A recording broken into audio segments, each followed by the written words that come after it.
Financial decision making involves so much more than investing. And this week, we're speaking with one of Canada's most renowned experts with regard to comprehensive financial planning.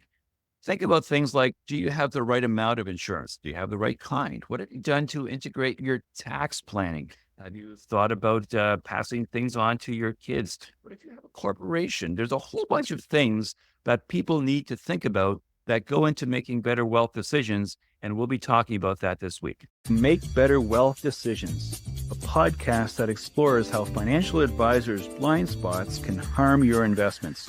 I'm your host, John DeGuy, a portfolio manager with Design Securities in Toronto. In this podcast, we'll provide advice on how you can achieve better outcomes by maximizing investments and minimizing taxes. Let's put our thinking caps on as we consciously decide to get smarter about our money. This week, we're talking with Jason Heath. Jason is the director and of Objective Financial Partners. He is a certified financial planner as well as a personal finance columnist for the Financial Post and Money Sense magazine, as well as a host of other publications. Jason, welcome. John, thanks for having me. You're one of the best people to talk to for a podcast that talks about making better wealth decisions because you're a thought leader with regard to decision-making in the wealth management space. And specifically, a lot of the people that I talk to are people who are giving us advice in terms of buying this or selling that and whatnot. But the point you have made repeatedly throughout your illustrious career is that there's a great deal of benefit in financial planning and making wealth decisions based on how you can actually arrange your affairs and what you can do. So perhaps you can begin by giving a very broad overview of what financial planning really is and why it's valuable. Sure. So I think financial planning goes beyond just investments. I find a lot of times, whether it's the industry or the media, of which I'm a part of both, focuses a lot on stock markets and investing and even day-to-day movements in the stock market. But certified financial planners, John, like you and me, are meant to focus on more than just investing. It's a component of financial planning, but there's cash flow management, debt management, retirement planning, pensions, risk management, things like insurance coverage, tax planning, which is pretty important. So you can only spend what you keep after tax. So how can you structure your affairs to pay less tax?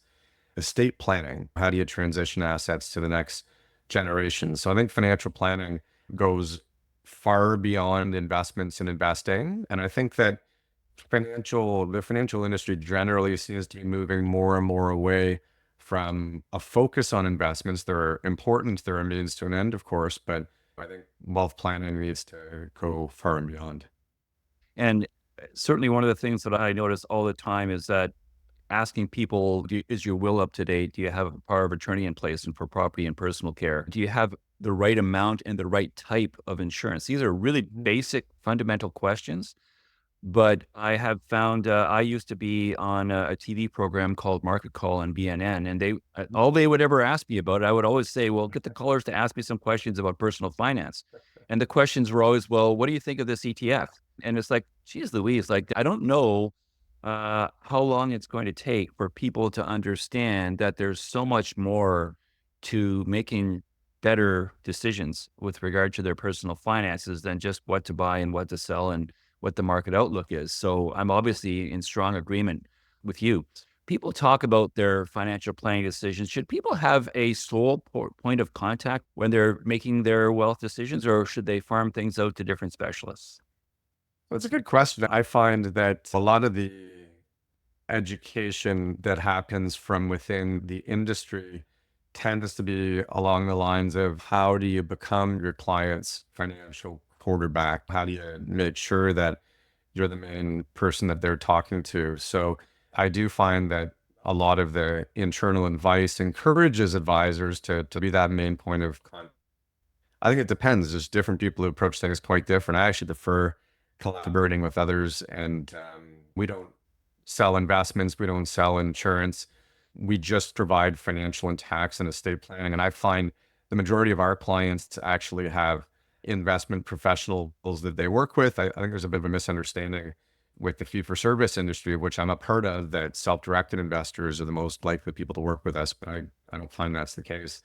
And I think some asset managers might be leery of others being in the picture. I think smart advisors are those who collaborate with other professionals, especially in the high net worth market. I think you need to acknowledge that you may not be the only one who's managing investments for that client. But I think there's a real benefit to investment professionals, financial planners, collaborating with accountants, estate lawyers, even insurance professionals. There are sometimes more complicated insurance strategies that somebody may be looking to put in place, and you can benefit from having somebody who really knows the stuff inside and out. So I'm very much in favor of having input from multiple sources. And even with clients, I'll often encourage people to get different opinions. Even the advice that I'm giving may or may not be the final choice or the final decision. I can share what I think is the right choice or better choice, but ultimately I think you need to decide on your own. If somebody calls you up and calls up on market call and says, "Hey, what do you think about a BCE or something like that?" It depends. What else to own in your portfolio, right? Should I be setting up a trust? I don't know. It depends. What else have you got going on in your life? So I think that financial planning needs to be personalized, and to the extent you can absorb information and recommendations from multiple sources, I think it's that much better for everyone involved. I so once again, we agree. We're in radical agreement here today. My sense is that most good people who give advice on the investment side, even if they have a CFP, like myself, will confess their own limitations and say, but I'm not particularly expert in tax. I have an accountant. I don't do my own taxes. I work with lawyers in various capacities. I have now actually started farming out the insurance thing. So all of those things are things where we certainly agree. The one area that you didn't quite touch on that I've experienced a few times is that some people will have multiple people on the investment side. So I'll give, $1 million to advisor A and $1 million to advisor B, and we'll see who does better. And of course, then a lot of clients do that. What they do by gamifying their investment portfolio, they do a couple of things. Number one, they encourage advisors to take more risk than they otherwise would. If you handle the other half of the portfolio, if you just perform that much better, you'll get the other half. And that sometimes causes people to take risks that they otherwise wouldn't take. But the other thing is oftentimes you get fees that are scalable and you're paying more in fees. And the other thing is taxes. So when you start talking about looking at things on a holistic basis, you could literally have one financial advisor selling a security in one account and then having your other advisor buying that same security in the other, and they could actually be the counterparty of the same trade. And for all you know, and all you're doing is triggering a tax liability and you're not changing your overall, position. So it is interesting that when it comes to having multiple areas of expertise, I agree. But the only thing where I would say that I perhaps would want to tweak it is I don't think it's usually helpful to have multiple people on the investment side with the same general mandate and getting them to compete against each other because that's oftentimes counterproductive. Can we talk about financial decision making as a couple? A lot of Sure. financial decisions, we talk about the relationship between the client, the investor, or the person who is in need of financial advice and the advice giver. But oftentimes, it's not a one person giving advice to one person. It's often one or more people giving advice to two people. Mhm. And the dynamics are different, and they may have different objectives in terms of one wants security and one wants to be a little more aggressive. One is more concerned about, well, what happens if the breadwinner passes away? Will I be okay? Or I don't really know much about my finances. I leave that to my spouse. What would you recommend people do to make better decisions if it's a couple, and in particular, if one is more engaged than the other? My quick answer, it's not necessarily the easy answer, is that both people being involved in financial discussions and decisions, it helps ensure marital harmony. You see all these statistics about the primary arguments that couples have often being related to finances. Sometimes you work with, but oftentimes you find one party or the other being more involved in taking the lead. And you can try to engage both parties, but sometimes one spouse is not super interested. I think it's one of the reasons to involve financial planning in your practice and the advice that you give, because some may be less invested or interested rather in investments, but more in goals and dreams and helping the kids out. And it just leads to whole different conversations as compared to interest rates and inflation and Yeah. stuff like that. But it's interesting. I've started to find there's more of a shift, at least with traditional couples. I think in the past, not to generalize, but often in older fashioned days, it was more likely that a man would be involved in financial decisions in a traditional male female couple.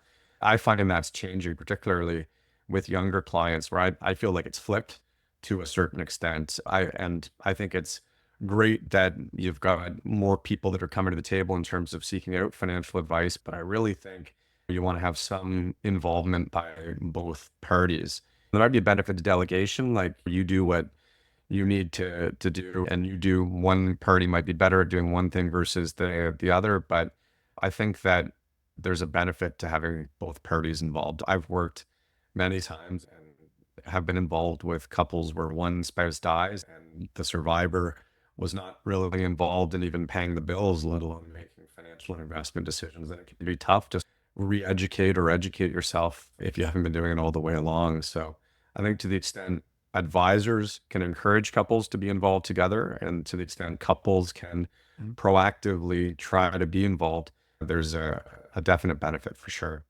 A couple of weeks ago, I was at a festival in Huntington Beach, California called Future Proof. People listening might be familiar with it. And there was a couple, Douglas Bonaparte and his wife, whose name I think was Heather, escapes me. But they actually run a practice where that's their niche, is actually getting couples to open up. And what they said is consistent with what you said. It used to be in the old traditional world where the women ran the household. They bought the groceries and prepared the meals and did the laundry and whatever else, and the men went out and worked. And because the women were so busy doing these other domestic things, managing the finances and the financial decisions was something that in the division of labor seemed to fall naturally to the men.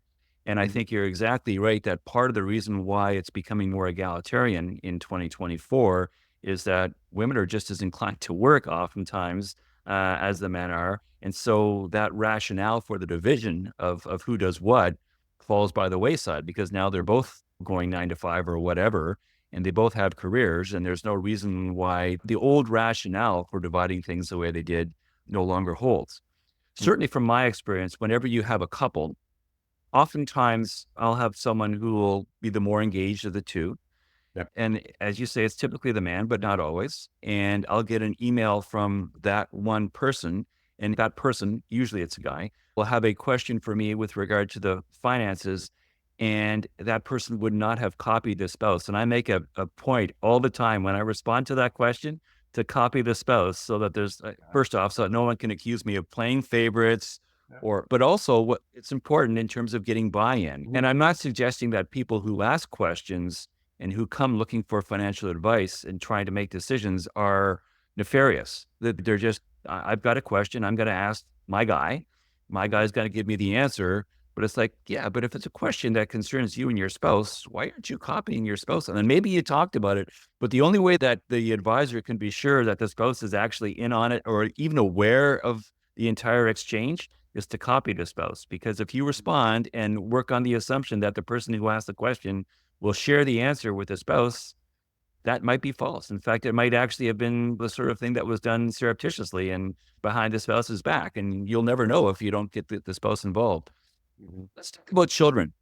Mhm. And I want to talk about children in two different generations. What advice would you give to help young people who are perhaps in grade school or high school learn about finances?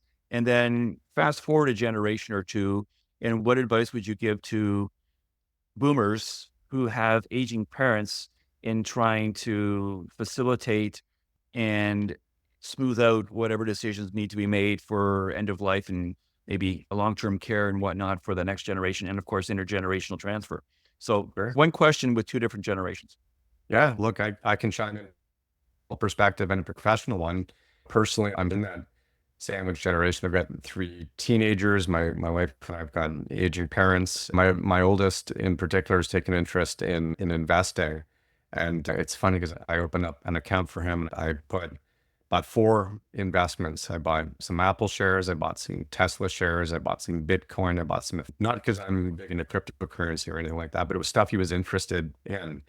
And he's taken a real interest in watching it and learning about it. And his portfolio's outperformed mine over the last year or two, which I wasn't necessarily the lesson I was going for, to speculate and only hold four securities. But I think regardless, the point that I'll make is that any way that you can get a child interested in money and investing, taxes and saving and learning about these things is good.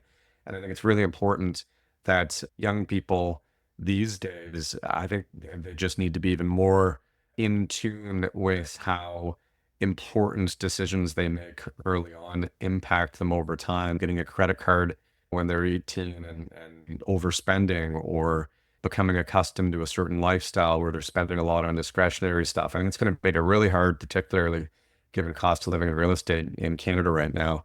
Yeah. I thought of a good joke that I could add just because it's so apropos to the time that we're in. Later this month, we're going to have Halloween, and there's a joke that tax professionals like to use all the time is that you should eat 1/3 of your kids' candy to teach them about taxation. It's, of course, it's a good way to justify eating your No, kids' candy if that's what you want to do. But it's a teachable moment, and that's one way of doing it. I'm sorry, that's I digress. I couldn't resist no, jumping no. in. Hey, look, I think it's important. Again, the sooner they can get a handle, the more they're prepared for the future. What about the older people? Are there specific things that you would recommend with regard to helping people, let's say in their 50s or 60s, deal with their parents in their 70s, 80s, and maybe even Yeah. 90s as they It's think funny. about what's next? I wrote an article a couple years ago for the Financial Post, and I referenced a couple of studies in it, aging parents and about their adult children. And it was interesting because the aging parents, in a lot of cases, wanted their children to become more involved in their finances. And at the same time, they were hesitant to ask their kids, and their adult kids were either hesitant or too busy to ask or get involved with their parents. So I think you've got, in some cases, two parties who wants to have an open dialogue about things that they aren't necessarily having an open dialogue about. Everyone's different though. Some parents just want to handle their own things and don't want their children involved. But the only way you can find out is by having a conversation.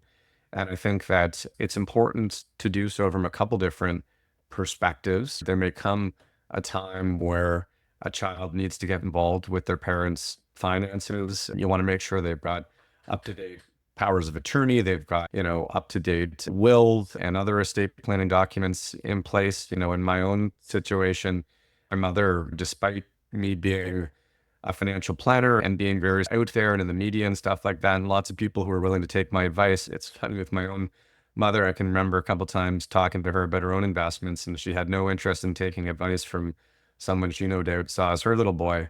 But she got sick and she passed away about 5 years ago. So I had to get involved in being a power of attorney and eventually in settling an estate. So went through it personally. I think that it's the earlier you can have certain conversations about money or even about somebody's long-term care wishes. Mhm. Yeah. It's really uncomfortable stuff, but really important. And one of the big things that I see with clients, frankly, is when a parent suddenly is in a care home or something like that, and the kids get involved. I'm shocked at how many start to distribute assets that are not theirs. They start to divide up the estate, even though their parent is still alive and they're actually acting just as power of attorney, not as executor. But I think that's an important lesson even for parents to involve their children earlier on in conversations and set out their wishes again for their money and ultimately for their care. Because if you don't have those conversations, by the time it starts to become an issue, you may no longer be able to participate in that conversation. And a lot of that depends on the family dynamics in terms of the children and the next of kin on how they're going to divide things. I know my father died a little less than 2.5 years ago, and I'm still in discussions with my mother to get her to update her estate planning documentation because it was just an emotional thing for her, and she had some time to reflect. I would argue that you probably don't need more than a few months to reflect, and 2.5 years is rather long. And she actually used to be in the wealth management business as well. So she's well aware. But even people who understand what needs to be done sometimes need to be encouraged to take the steps, just because, as you quite properly said, it's unpleasant. People don't want to deal with their own humanity and their fact that their time on this earth is finite. And they just think that if they look the other way and think about other things and talk about other things, that somehow it will stave off the inevitable, which of course is ridiculous. But it does make for people being able to get through the day a little more easily. And unfortunately, part of what giving good financial advice involves and making good financial decisions is forcing people to make decisions that, although they might be unpleasant, are nonetheless necessary, and you need to get them to move along. One of the themes that I'm finding, yeah, it's not a huge segment of the marketplace, but it's there are lots of self-directed investors who manage their own portfolios who are into their 60s, into their 70s, even in their 80s. And I often find with that generation, it's one spouse versus the other who's making those decisions, and people who kick the can down the road as far as what they're going to do with their portfolio. Some who think their kids are going to jump in and take over, which generally doesn't happen, and others who put off and delay, maybe seeking out a professional who can manage their portfolio. And I think it's hard for somebody who's managed their own investments for many years in some cases to imagine delegating, but it's easier to do it when you're more capable of selecting somebody and making the transition, as opposed to when it's too late and your spouse or your kids need to get involved. So this brings us to the way I always like to end this segment, and that is, and it's especially important for you because as the managing director of Objective Financial Partners, you're the sort of person who gives financial advice all the time. And if there was one bit of advice that you could give to people listening today in terms of making better wealth decisions, what advice would you give? Or it's good, just one, eh? John, it's a good Okay, question. well, if you've got two or three, I'm not gonna, it's not hard to ask, but I think one thing that I've learned in recent years, I mentioned my mother passed away about 5 years ago. She was young. It was the week she turned 66, and she expected to live a lot longer, as did I. And just personally and professionally, I don't know what it is, the last 5 or so years, I've started to reflect a little bit on what I do as a financial planner. And one of my primary roles is to help people manage their affairs and have enough money to make it to age 95 and not run out. And I've started to question how I provide that advice and some of the decisions that people make along the way, because not everyone makes it to 95. So I think that the best advice I could give is that people need to find a way to make smart financial decisions to prepare themselves for the future and for retirement and to live a long life, but also balance that with living for today. And if you're pulled too much in one direction or the other, it's not good. If everything is about saving for the future and all the things you're going to do when you're 70s, you may not make it there. You may not be healthy enough to enjoy your savings. And if you only live for today and you don't save, you're going to have a hard time retiring someday, and big change in quality of life and standard of living and those things. So I think the most important thing, and it's very vague and general, I wish it could be more specific, save 12.5% of your income and you're going to be fine, but that it doesn't work that way. I think it's, you got to, plan for tomorrow, but live for today. Find a balance, going to be different for everybody. And it's just really important on your own or with a professional to work through those decisions and revisit them on an ongoing basis. it's funny because I think of that as being a positive message. And I'm always glad when people can have an optimistic view toward what the future might hold. And so I want to thank you for that. It's been a real pleasure speaking with you today. Oh, thanks for having me, John. My pleasure. John DeGuy is a portfolio manager with Design Securities in Toronto. The views expressed in this program are not to be construed as specific advice. It is recommended that you consult a qualified advisor before taking action. His books, The Professional Financial Advisor 4, Stand Up to the Financial Services Industry, and Bullshift are available through Amazon and in bookstores throughout Canada. You can reach John at 647 Stand Up. That's 647 782 6387 or at jdeguy@designedsecurities.ca.